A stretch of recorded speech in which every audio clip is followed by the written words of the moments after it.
Pagbati sa ating mga viewers. Para sa mga pensyonado, may dalawang importanteng anunsyo. Una, ang release ng pensyon para sa Marso ng mga may date of contingency mula 1 hanggang ika-15 ng buwan ay ngayong February 28.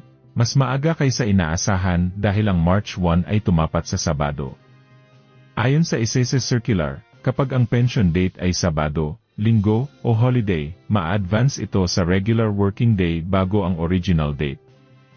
Pangalawa, huling araw na ng compliance para sa Annual Confirmation of Pensioners o ACOP ng mga may birth month na Pebrero.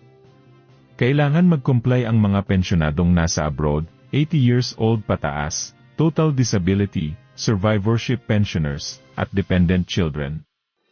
Pwedeng mag-comply online, email, Viber, o personal appearance. Para sa detalye, bisitahin ang SSS FB page. Muli, ito ang Senyor Balita naghahatid sa inyo ng makabuluhang balita at totoong impormasyon.